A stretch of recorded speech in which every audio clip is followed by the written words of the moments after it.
Hello, my name is Ariana Hartunian, and I decided to do my Analyzing Mass Media and Popular Culture presentation on the famous women's magazine, Glamour.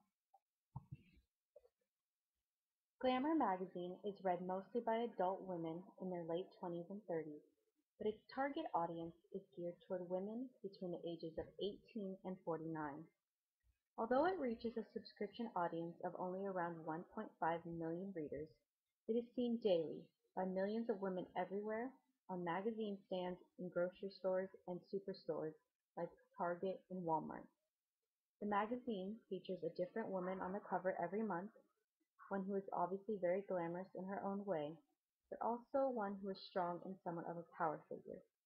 This most recent issue features Lena Dunham, as shown on the slide, who is the creator of the HBO hit TV show called Girls, and she is a feminist who is an advocate for women empowering other women and who embraces her so-called plus-size figure despite working in Hollywood. These are the kinds of women they feature on their cover, but yet their advertisements seem to send a different kind of message. Although the magazine's articles seem to be all about embracing and empowering women as they are, all of the advertisements in the magazine have the same theme of making women more beautiful and more fashionable because that is what the ideal woman should be like. The magazine advertises makeup products with brands such as CoverGirl and Bare Minerals, fashion brands like Gucci and Tiffany's, hair products like L'Oreal and John Frieda, perfumes like J'adore and Dolce & Gabbana, and nail polish brands like Essie and OPI. The magazine uses all these different categories of products, but also uses different categories within that to appeal to different women. For example, when advertising hair products, they will use L'Oreal, which is a cheaper brand that will appeal to more women who are not willing to spend a lot of money on their hair, but still want a good product. And then they also use brands like John Frieda, which is a more expensive product, but for women who do not care how much they spend on hair care products. All of these ads send a message to the women reading it that beauty is important because every other page in the magazine is dedicated to it. The first sociological term I will be talking about in regards to this Maybelline advertisement is impression management, which is the effort to control the impressions we make on others so that they form a desired view of us in a situation. It's the use of self-presentation and performance tactics. This advertisement portrays that term with the slogan on top that states, "Because you can't take Photoshop everywhere." Impressions are all based upon the way you look and the way you act. Nowadays, no one has the patience to take the time to get to know a person and will just formulate their impression of you on the spot. So first impressions are everything. This ad goes along with the idea that women are trying to become perfect, so here's a foundation that gets you one step closer. Using this makeup will give others the impression that your skin is perfect, just like the models that use Photoshop. The next term is in this magazine is values, which are ideas about what is desirable or contemptible and right or wrong in a particular group. They articulate the essence of everything that a cultural group cherishes and honors. This Amazon ad is for the fashion part of their website, and it says, "Smart is beautiful," referring to the idea that if you shop from Amazon, you are being smart and you also have beautiful clothing. But there is also this underlying message that smart women are beautiful women. Society now does not only require that women be just beautiful, but now they must be smart as well. A girl that is beautiful but not intelligent is nowhere near as desirable as a woman who is appealing to the eyes and also has something smart to say.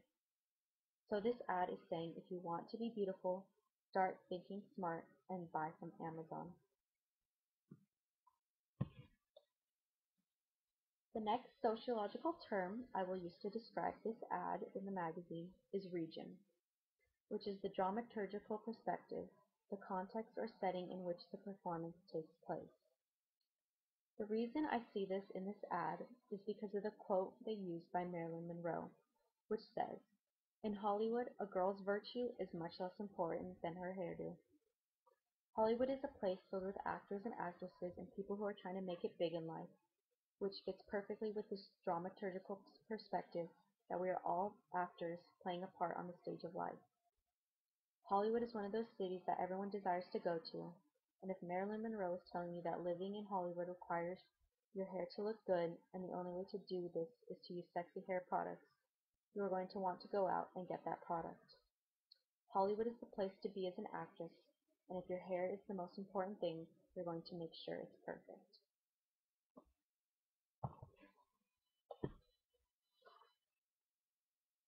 The next term I will talk about is ideal culture, which is the norms, values, and patterns of behavior that members of society believe should be observed in principle.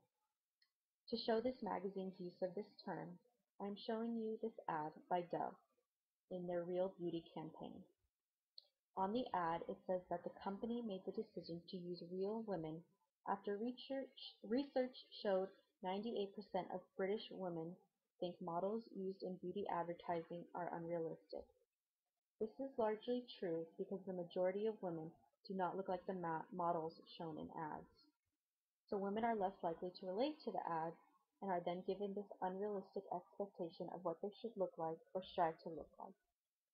This ad says to women, use Dove products because we are on your side, unlike those other brands with models.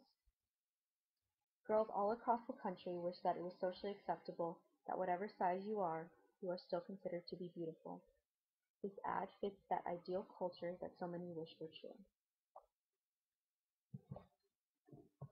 The last ad uses the sociological term of material culture, which is defined as the objects associated with a cultural group, such as tools, machines, utensils, buildings, and artwork, any physical object to which we give social meaning.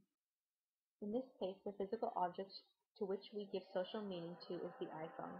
You could go even broader to say that the object is cell phones in general, but for this particular ad, it is the iPhone 5. It is the next big thing in technology regarding cell phones. Our culture has become so obsessed with what object we are sending information on rather than the things we are actually sending. iPhones are becoming more and more the means by which we as a society communicate through means like texting, calling, emailing, and our use of social media sites. We as a society have become obsessed with technological advances and forget what they are actually used for, to communicate with others when we are not to face with that person. But now a lot of the time we are using the phone instead of talking to those in front of us. Rather than have a conversation at the dinner table, we are checking updates on Twitter and Facebook and ignoring those around us. This ad tells us that so many people love the iPhone and that we should too. And finally, this woman's magazine, like so many others, has this desire to make women look and feel beautiful just as they are, but yet they still can't get away from the ingrained cultural belief that women need a little more of this or a little more of that to be beautiful.